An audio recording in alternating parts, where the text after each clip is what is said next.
আল্লাহ বলছেন লা তুদরিকুল আবসার ওয়া হুয়া ইউদরিকুল আবসার ওয়া হুয়াল লাতীফুল খবীর। আমার নেক বান্দাদের মান সম্মান একমাত্র আমি আল্লাহ। সুবহানাল্লাহ সুবহানাল্লাহ। আপনার কাছ থেকে পাবলিক দর্শক এটি যদি আপনি শেয়ার না করেন আপনার মানুষই নেই কাতারে পড়ে ওরা মানুষ হইয়া জন্ম নিয়া জানোয়ারের ভাব দেখা ইমান নিয়া বেঁচে থাকা দায়। হায় রে ইমান নিয়া বেঁচে থাকা দায়। মনে করেন আপনার মতো হাজার হাজার মানুষ ভিক্ষা করে খাইতেছে, আমার মতো না, ভালো ভালো মানুষ, ভালো ভালো মানুষ দেন আপনি আর একটা পাও নাই ওই রকম মানে কাটা, তারপর আপনি ভিক্ষা করতেছেন না। একটা ঘড়ি আমরা কিনে রেখে দিই। হ্যাঁ কত করে এটা, কত করে বললেন এটা? 200 টাকা। আর আরেকটা ছোট কোনটা? 150। এইটা না, এই সুতা সহকারে ক্লিয়ার কমপ্লিট। এটা কত টাকা দিন বলেন? 200 টাকা। 200 টাকায় এটা নিয়ে যায় একটা 200 টাকা। হ্যাঁ এখন এখন উড়াবেন? হ্যাঁ এমনি থাক, যেমন লাগাইছি এমনি থাক নাকি। এই না আপনাদের কাছ থেকে একটা জিনিস, সঙ্গীত লিখি, ইসলামিক সঙ্গীত লিখি। হ্যাঁ গান, আমার একটা গজল শোনাইতে পারবেন? আপনি কত বছর ধরে করতেছেন? আমি 2017 থেকে। 17 থেকে? তো আপনার জায়গায় থেকে আপনি আসলে এই ব্যবসাটা কিভাবে পাইছেন? আপনার হৃদয় থেকে একটা কথা না, বলেন। আমার ব্যবসাটা আমি পাইছি মূলত আমি আপনার কয়েকটা কাজে নিযুক্ত ছিলাম। মাদ্রাসার দায়িত্বে ছিলাম। আচ্ছা। এবং আমি নিজে বিল্ডিংয়ের কন্ট্রাক্ট নিয়ে কাজ করতাম। হ্যাঁ এরপরে নিজে ওই বাগান কিনতাম, পাহাড়ের সেগুন বাগান কিনা ওগুলো আমি ব্যবসা করতাম। আচ্ছা আচ্ছা। তা দুর্ভাগ্যবশত ওই বাগানের মানে কাজের সময় একটু আমার দুর্ঘটনা ঘটে। এই পাউডা একটা পাও কেটে ফেলেন নাকি? না, পা পুরোটাই আছে। আমার শরীরে 3টা অপারেশন। এই যে বুকে একটা আছে এখানে, হ্যাঁ, কোমরে একটা আছে, পিঠে একটা আছে। এই 3টা অপারেশন হলে বড়, পায়েরটা ছোট। কোমরে যেটা আছে ওইটা কারণ আমার পায়ে বেশি আবার করতেছে। ও আচ্ছা। যাক আপনার দেখে মানুষ অনুপ্রেরণা জাগবে যে আসলে কোরআন হাফেজ। হ্যাঁ আমি দাখিল শেষ করছি। আচ্ছা আচ্ছা। আপনারা দেখে মানুষের অনুপ্রেরণা জাগবে কেন, যে দেখেন আপনি এই অবস্থায় এসে আরো ভালো ভালো মানুষ করে কি ভিক্ষা করে, যারা আল্লাহর বান্দা, যারা আল্লাহর বান্দা তারা কখনো কারো কাছে মাথা নত করে না একমাত্র আল্লাহ ছাড়া। এই ঠিক, আপনি একদম সত্য কথা বলেছেন। একমাত্র আল্লাহ ছাড়া কারো কাছে মাথা নত করে না। হযরত আইয়ুব আলাইহিস সালাতু ওয়াস সালাম কত বছর কিয়ায় ভুগছিলেন? কত বছর? 18 বছর। 18 বছর কিয়ায় ভোগার পরে ওনার সম্পূর্ণ শরীরে কিরা হয়েছে, পোকা হয়েছে। আচ্ছা আচ্ছা। তারপরে তো উনি কারো কাছে কি করে নাই? মাথা নত করে নাই, ভিক্ষা করে নাই, চাইয়ে খায় নাই। হ্যাঁ, তাহলে আমি তো তার থেকেও সুস্থ আছি আলহামদুলিল্লাহ। আমারে আরো কত সুখে রাখছে, দিলটা জোড়াই গেল। হ্যাঁ, আপনার কথাটা শুনে একদম দিলটা জোড়াই গেল। আল্লাহ বলছেন লা তুদরিকুল আবসার ওয়া হুয়া ইউদরিকুল আবসার ওয়া হুয়াল লাতীফুল খবীর। আমার নেক বান্দাদের মান সম্মান একমাত্র আমি আল্লাহ। সুবহানাল্লাহ সুবহানাল্লাহ। আপনার কাছ থেকে পাবলিক দর্শক এটি যদি আপনি শেয়ার না করেন আপনার মানুষই নেই কাতারে পড়ে। আমি বর্তমান প্রেক্ষাপট নিয়ে, হ্যাঁ বর্তমান সংস্কৃতি নিয়ে আমি নিজে কিছু সঙ্গীত লিখি। আচ্ছা আচ্ছা। আমরা আজকে আপনার সঙ্গীত শুনবো, আমাদের আগ্রহ জাগছে। শুনতে পারবেন। কক্সবাজারে আমাদের কলরব স্টুডিও আছে। হ্যাঁ আমাদের স্টুডিওতেও আপনাদের দাওয়াত রইল।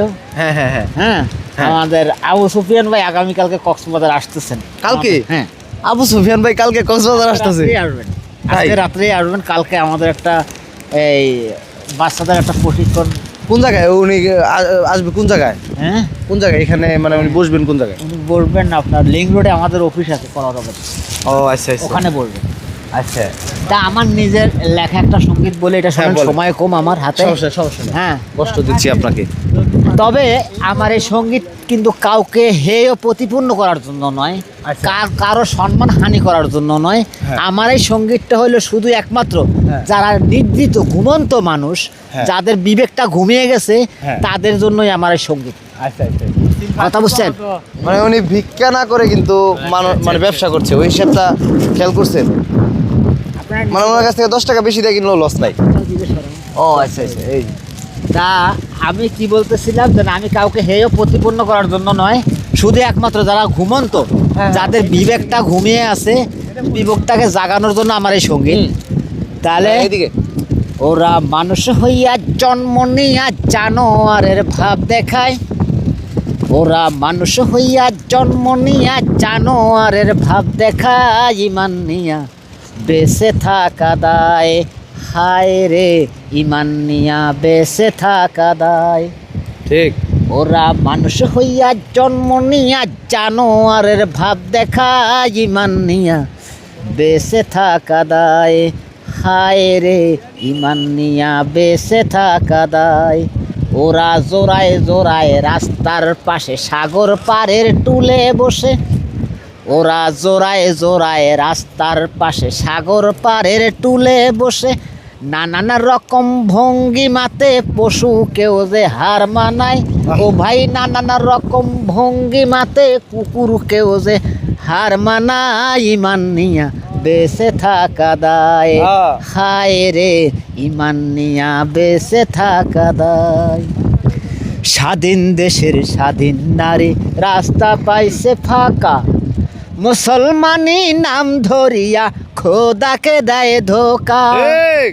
স্বাধীন দেশের স্বাধীন নারী রাস্তা পাইছে ফাঁকা, বাবা ইমানদারি নাম ধরিয়া নিজেকে দেয় ধোকা।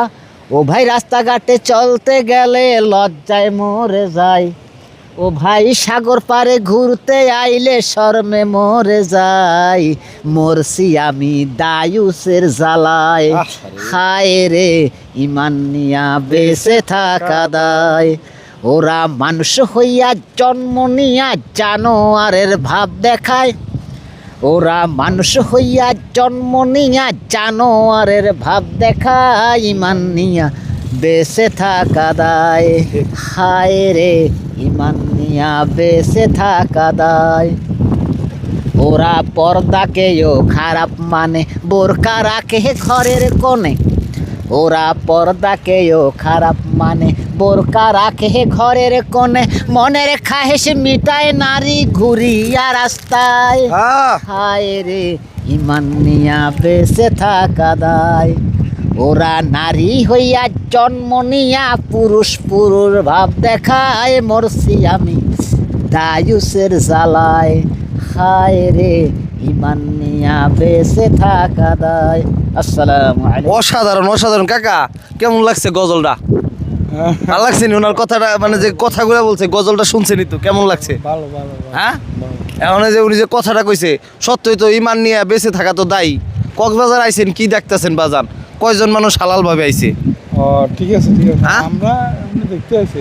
মানে যাই হোক, মানে কি অবস্থা তো দেখেনি, মানে এখন কি ইমান নিয়ে বেঁচে থাকা দায় না? আপনার কথা তো 100% ঠিক দাদা, আপনার গজল শুনে তো পুরস্কার দেওয়া উচিত আমার। এ পর্যন্ত 11টা সঙ্গীত লিখছি, শুধু এই Cox's Bazar running of the field. যাই হোক, যেটা তো আপনার কাছ থেকে কিনলাম, এটা আসলে আপনি কিছু খাবেন, আপনাকে খাওয়াই। হ্যাঁ খাবো ইনশাল্লাহ। খাবেন ইনশাআল্লাহ। এমনি কি খাবেন আপনি বলেন? এখানে তো খাওয়ার মতো কিছুই নেই, একমাত্র বাতাস আছে। মানে খুবই আন্তরিক, খুব মজার একজন মানুষ। খুব ভালো লাগলো। দর্শক, এগুলো যদি আপনারা শেয়ার না করেন, আপনাকে কিন্তু বিবেক বুদ্ধি নাই বলতে গেলে। না, একটা প্রবাদ আছে কি জানেন? হ্যাঁ। কাঁঠাল কাঠায় ঘেরা ভিতরেতে কোষ, তার তরে সব ফল দেয় তার দোষ। দেখিতে পলাশ ফুল অতি মনোহর, সুবাস বিহনে তারে কি করে আদর। এমন প্রতিভামূলক মানুষ যে কক্সবাজারে এসে দেখা হবে, এটা আমি কল্পনাও করি নাই। যাই হোক, দেখা হচ্ছে পরবর্তী ভিডিওতে। অবশ্যই শেয়ার করবেন, আর ভালো লাগলে আমাদের পেজটি ফলো করবেন। আসসালামু আলাইকুম।